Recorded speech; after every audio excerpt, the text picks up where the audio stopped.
నమస్తే, welcome to Swatantra. నేను Nitya Srinivas. Bulletin ముందుగా హెడ్లైన్స్ చూద్దాం.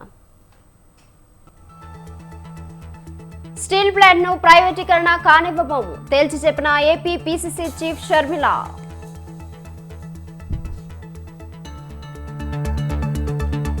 జనసేన గెలుపునకు కృషి చేయండి, పృథ్వీరాజ్ జానీ మాస్టర్ కు పవన్ సూచన.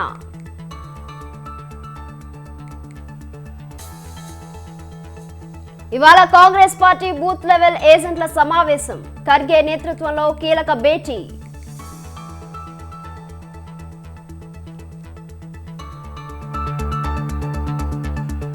గనుల శాఖ డైరెక్టర్ గా సుశీల్ కుమార్, తెలంగాణలో 6 ఐఏఎస్ల బదిలీలు.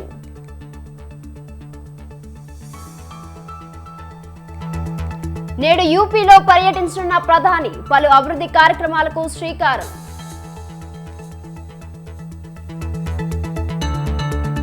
కొత్త ఏడాదిలో టీమిండియాకు అసలు సిసలైన సవాల్, నేటి నుంచి ఇంగ్లాండ్తో 5 టెస్టుల సిరీస్.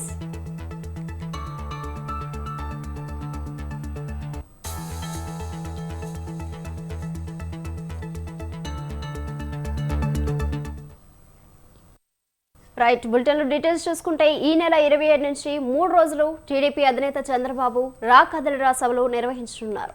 ఈ నెల 27, 28, 29 తేదీల్లో 6 నియోజకవర్గాల్లో బహిరంగ సభలు నిర్వహించనున్నారు. ఈ నెల 27న పీలేరు, ఉరవకొండలో, 28న నెల్లూరు రూరల్, పత్తికొండలో, 29న రాజమహేంద్రవరం రూరల్, పొన్నూరులో బహిరంగ సభలు నిర్వహించనున్నారు.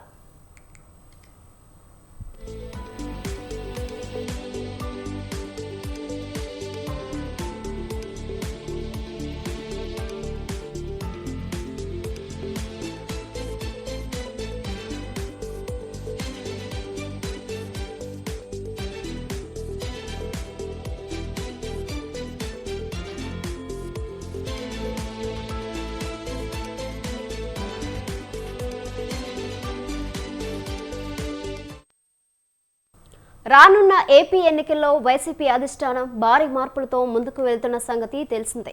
ఈ నేపథ్యంలో ఎమ్మెల్యే, ఎంపీ అభ్యర్థుల 5వ జాబితా సీఎం జగన్ కసరత్తు కొనసాగిస్తున్నారు. 5వ జాబితాలో కూడా భారీ మార్పులు ఉండే ఛాన్స్ ఉందని ప్రచారం జరుగుతుంది. ఎమ్మెల్యే సీట్లతో పాటు ఎంపీ స్థానాల్లోనూ భారీగానే మార్పులు ఉంటాయని వైసీపీ వర్గాలు చెబుతున్నాయి. 5వ జాబితా విడుదలవునున్న తరుణంలో టికెట్ వస్తుందో లేదో అని కొందరు ఎమ్మెల్యేలు ఆందోళన చెందుతున్నారు.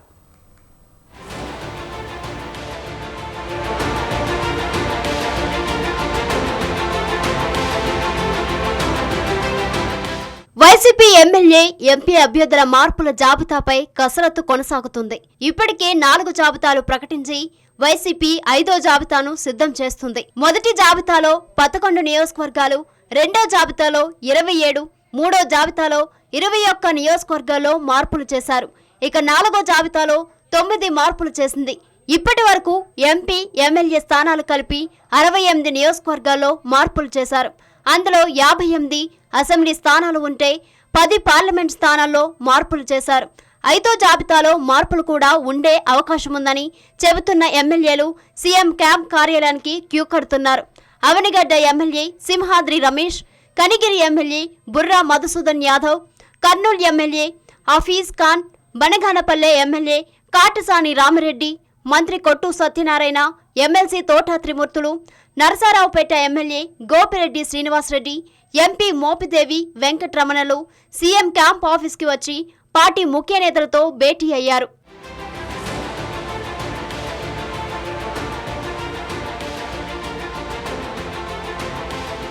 మరోవైపు MP Mopidevi Venkataramana CM camp కార్యాలయానికి వచ్చారు.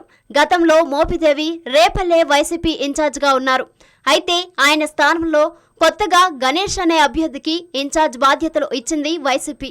కానీ రేపల్లె ఇన్ఛార్జ్ బాధ్యతలు మోపిదేవికి ఇవ్వాలని మత్స్యకార సంఘాలు డిమాండ్ చేస్తున్నాయి. దీంతో అక్కడ అభ్యర్థి మార్పుపై చర్చించేందుకు మోపిదేవి క్యాంప్ ఆఫీస్కి వచ్చినట్లు తెలుస్తోంది.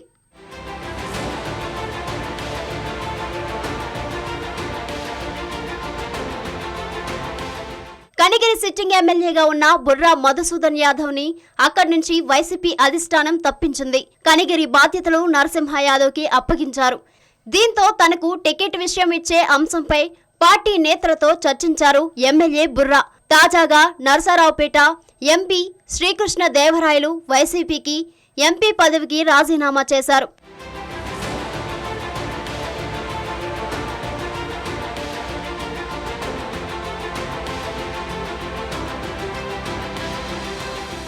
ఎంపీ రాజీనామా చేసిన నేపథ్యంలో జిల్లాలో రాజకీయ పరిణామాలపై చర్చించేందుకు క్యాంపు కార్యాలయానికి వచ్చారు. MLA Gopireddy Srinivasareddy, Kurnool MLA seat వచ్చే ఎన్నికల్లో మాజీ ఎమ్మెల్యే ఎస్వి మోహన్ రెడ్డికి ఇచ్చే యోచనలో ఉన్నారు సీఎం జగన్. దీంతో సిట్టింగ్ ఎమ్మెల్యే ఆఫీస్ ఖాన్ని క్యాంప్ ఆఫీస్కి పిలిచి ఇదే విషయంపై చర్చించినట్లు తెలుస్తోంది. వనగానపల్లె ఎమ్మెల్యేని కూడా మార్చే యోచనలో ఉంది వైసీపీ. దీంతో sitting MLA Katasani Rama Reddy camp office నుంచి పిలుపు వచ్చినట్లు పార్టీ వర్గాలు చెబుతున్నాయి.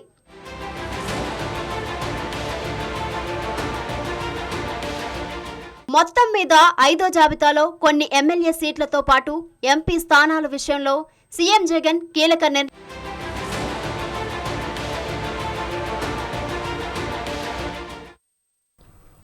ఏపీలో కుమ్మక్కు రాజకీయాలు జరుగుతున్నాయని ఆరోపించారు AP PCC chief YS Sharmila. కేంద్రంలో అధికారంలో ఉన్న బీజేపీతో అధికారంలో ఉన్న వైసీపీ కంటికి కనిపించని పొత్తు పెట్టుకుందని విమర్శించారు. విశాఖపట్నం జిల్లా కాంగ్రెస్ పార్టీ విస్తృత స్థాయి సమావేశంలో ఆమె ఈ వ్యాఖ్యలు చేశారు. ప్రతిపక్ష నేతగా ఉన్నప్పుడు ప్రత్యేక హోదా కోసం జగన్ గట్టిగా మాట్లాడారని, తీరా అధికారంలోకి వచ్చాక ఒక్క మాట కూడా మాట్లాడలేదని మండిపడ్డారు. అసలు విశాఖకు జగన్ ఏం చేశారని ప్రశ్నించారు. విశాఖ స్టీల్ ప్లాంట్ను కేంద్ర రాష్ట్ర ప్రభుత్వాలు కలిసి నిర్వీర్యం చేశాయని విమర్శించారు. ఇప్పుడున్న ప్రభుత్వం పోవాలి, కాంగ్రెస్ రావాలని షర్మిల పిలుపునిచ్చారు. కుమ్మక్కు రాజకీయాలు నడుస్తున్నాయి అనడానికి వేరే నిదర్శన అవసరం లేదు.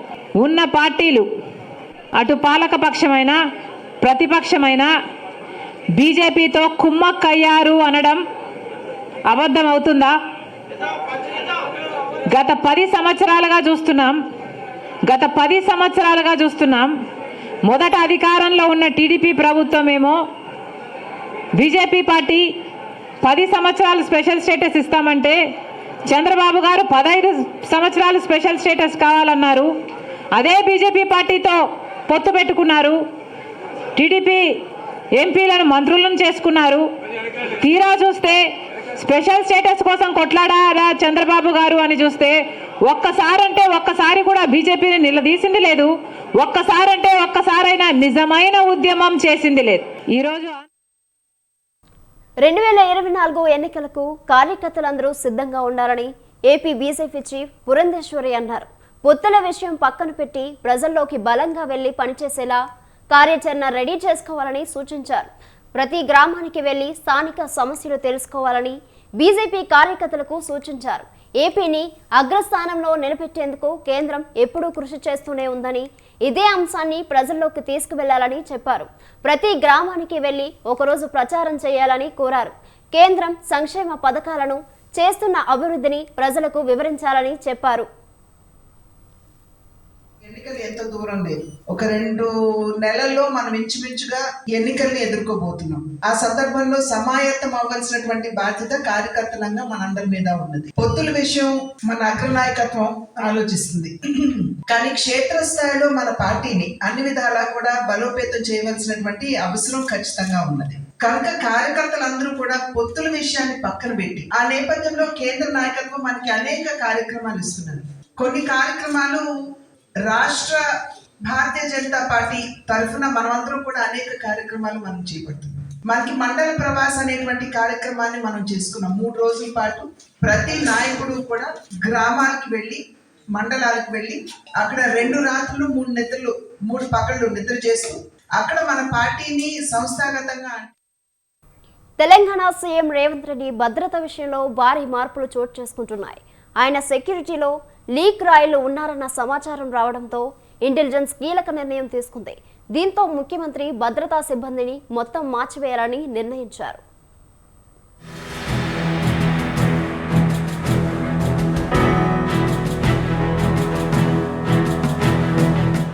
ముఖ్యమంత్రి భద్రత అంటే ఆషామాషి వ్యవహారం కాదు. అది చూసేందుకు సుశిక్షితులైన వాళ్ళుంటారు. అదే సమయంలో సీఎంకు సంబంధించిన సమాచారం ఎలాంటిదైనా బయటకు పొక్కకుండా చూస్తూ ఉంటారు. కానీ తెలంగాణ సీఎం రేవంత్ రెడ్డి విషయంలో మాత్రం ఇందుకు భిన్నంగా జరుగుతుందా అంటే అవుననే సమాధానం వస్తుంది. అనుమానాలు తలెత్తుతున్నాయి. అంతే, సీఎం రేవంత్ సెక్యూరిటీ విషయంలో కీలక నిర్ణయం తీసుకుంది తెలంగాణ ఇంటెలిజెన్స్ డిపార్ట్మెంట్.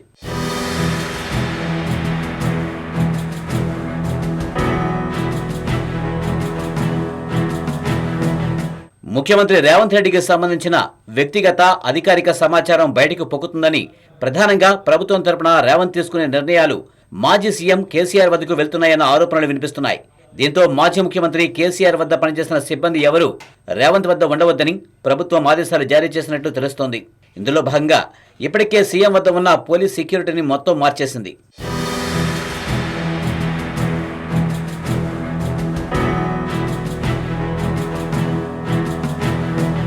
కేవలం పోలీస్ సెక్యూరిటీయే కాదు, గత ముఖ్యమంత్రి వద్ద పనిచేస్తున్న ఏ ఒక్క అధికారిని సిబ్బందిని ప్రస్తుతం రేవంత్ వద్ద పెట్టవద్దని నిర్ణయించినట్లు నిఘా వర్గాల సమాచారం. దీంతో ఇప్పుడంతా ఇదే విషయంపై తీవ్ర చర్చ జరుగుతోంది.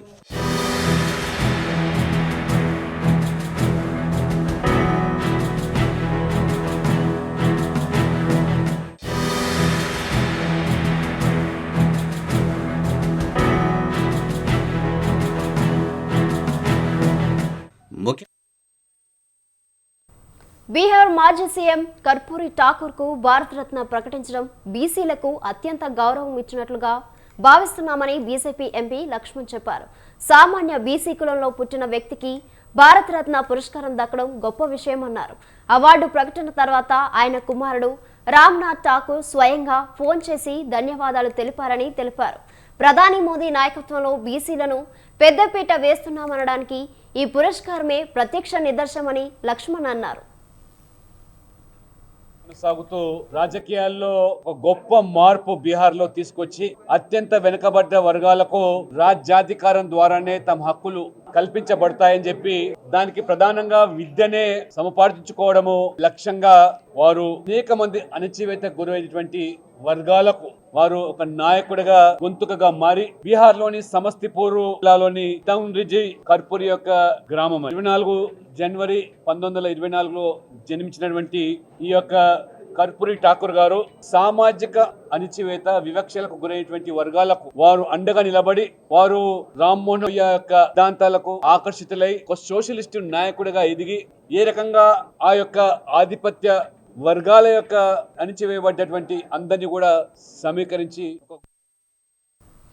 ముఖ్యమంత్రి రేవంత్ రెడ్డి ప్రభుత్వం ఎన్నికల సమయంలో ఇచ్చిన హామీలను నెరవేర్చాలని ఎంఆర్పీఎస్ వ్యవస్థాపక అధ్యక్షుడు మందకృష్ణ మాదిగ డిమాండ్ చేశారు.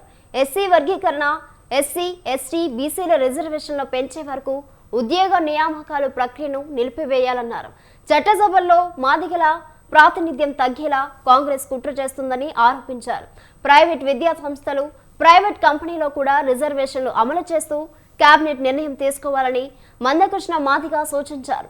గత బీఆర్ఎస్ ప్రభుత్వం గుంజుకున్న ఎస్సీ, ఎస్టీల భూములను తిరిగి వారికే ఇచ్చేలా చూడాలన్నారు.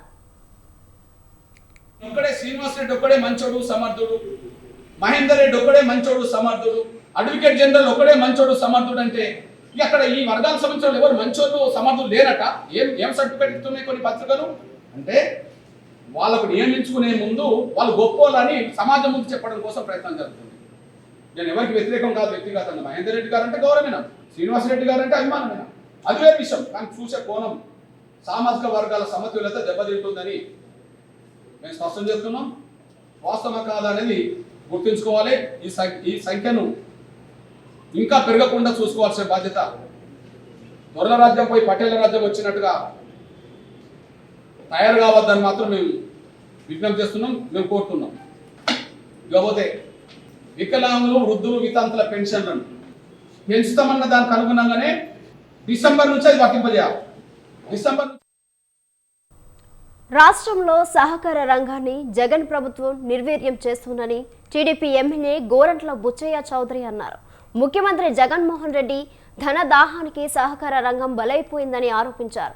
స్థానిక సంస్థల నిధులను పక్కదారి పట్టించి వ్యవస్థలను నిర్వీర్యం చేశాడని ఆగ్రహం వ్యక్తం చేశారు. సహకార రంగాన్ని ఏ విధంగా అస్తవ్యస్తం చేశాడో ప్రజలు గమనించాల్సిన అవసరం ఉందన్నారు. నిర్వీర్యం చేశారు. సొసైటీలకు రావాల్సిన డబ్బులు ఇవ్వలేదు, వాళ్ళ ద్వారా సరఫరా చేసిన గోను సంచులు సప్లై చేయలేదు. వాళ్ళకి సకాలంలో ఇవ్వాల్సిన లోన్లు కూడా ఇవ్వలేదు. లోనుకి ఇవ్వాల్సిన వడ్డీ రాయితీని కూడా వాళ్ళకి జమ చేయలేదు.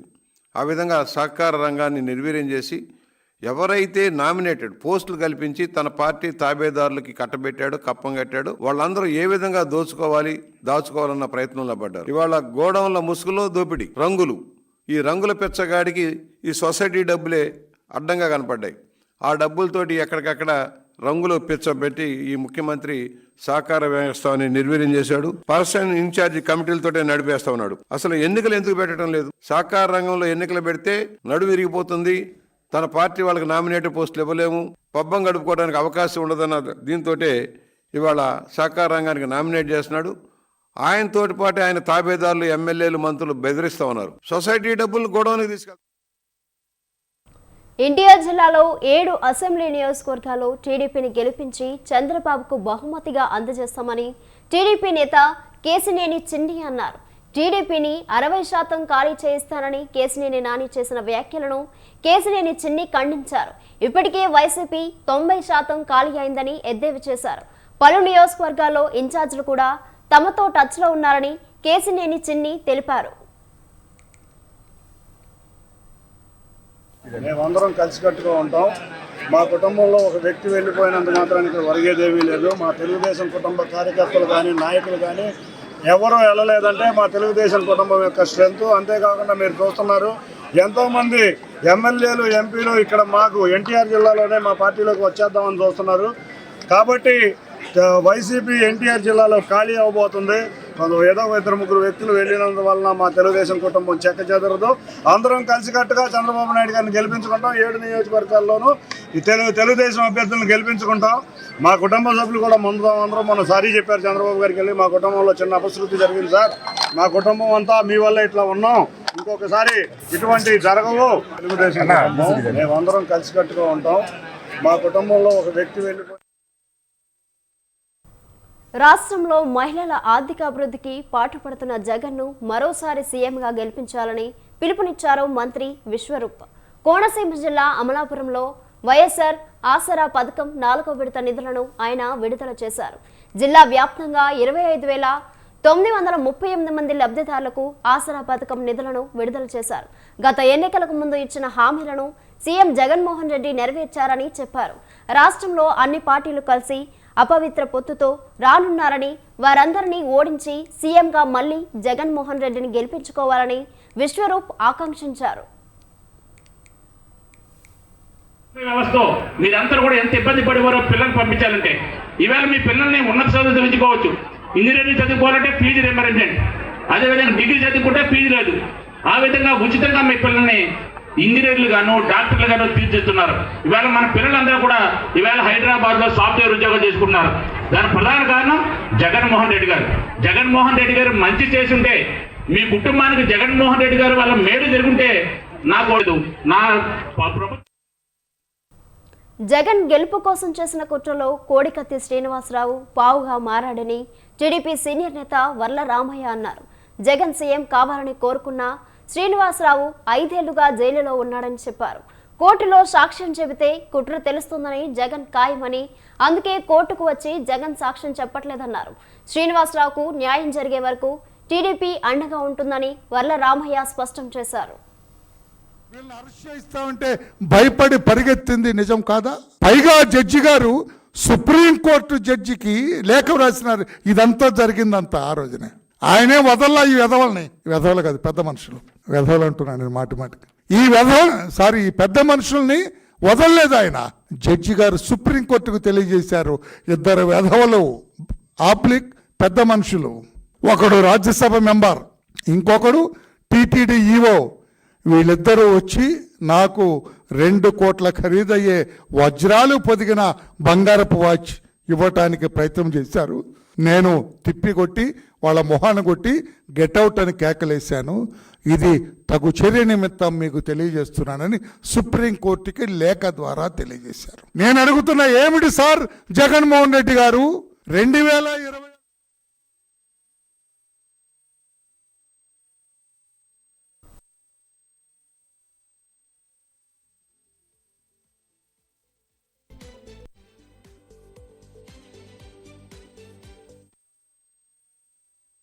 కేంద్ర కేబినెట్ సమావేశంలో మంత్రివర్గ సహచరులకు కీలక సూచన చేశారు ప్రధాని నరేంద్ర మోదీ.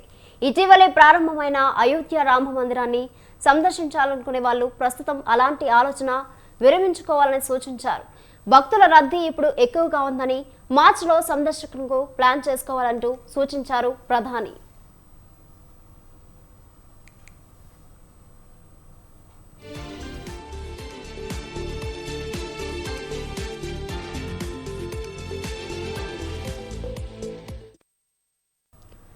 తనపై ఎన్ని కేసులు పెట్టినా బెదిరిపోనని కాంగ్రెస్ అగ్రనేత రాహుల్ గాంధీ అన్నారు.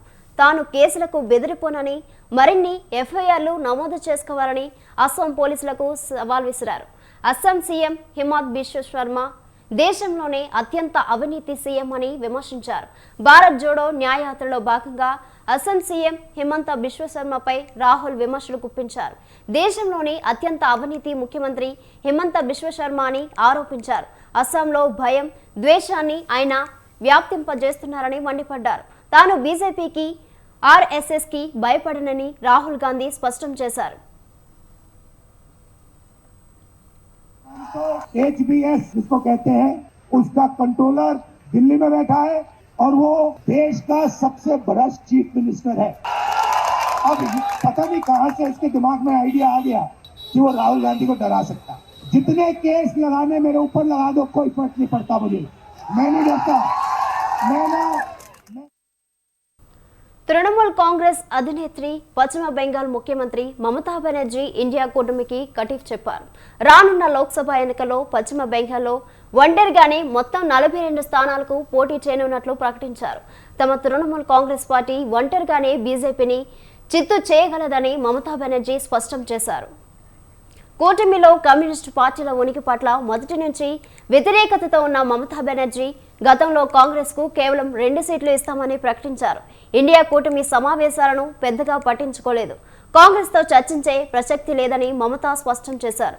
బెంగాల్లో తామే అన్ని స్థానాలకు ఒంటరిగా పోటీ చేసి బీజేపీని చిత్తు చేస్తామని స్పష్టం చేశారు. తాము ఇండియా కూటమిలో ఉన్నామని, రాహుల్ న్యాయయాత్ర పశ్చిమ బెంగాల్లోనూ సాగాల్సి ఉన్నా తమకు కనీసం సమాచారం కూడా కాంగ్రెస్ ఇవ్వలేదని ఆగ్రహం వ్యక్తం చేశారు. ఇండియా కూటమికి తానే పేరు పెట్టిన కూటమిని సిపిఎం కంట్రోల్ చేయడాన్ని సహించలేకపోతున్నామన్నారు.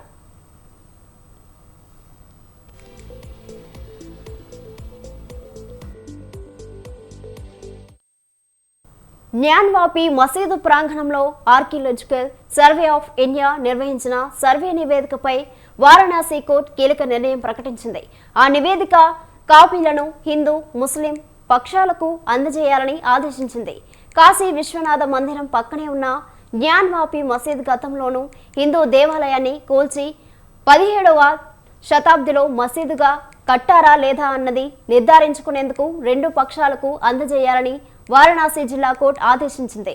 తమ వాదనను సమర్థించేదిగా ఈ నివేదిక ఉండగలదని హిందూ వర్గాల వారు ఆశాభావంతో ఉన్నారు.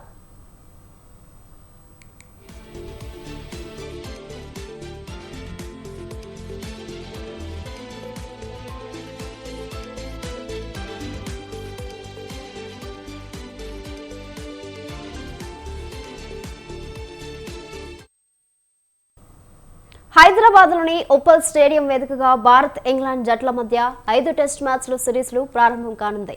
నేటి నుంచి మార్చి 11 వరకు జరిగే 5 టెస్టుల సుదీర్ఘ సిరీస్ కోసం ఇంగ్లాండ్, భారత్ జట్లు తీవ్రంగా శ్రమిస్తున్నాయి. ఇందులో భాగంగా ఈ నెల 29 వరకు తొలి టెస్ట్ హైదరాబాద్లోని ఉప్పల్ స్టేడియంలో జరగనుంది.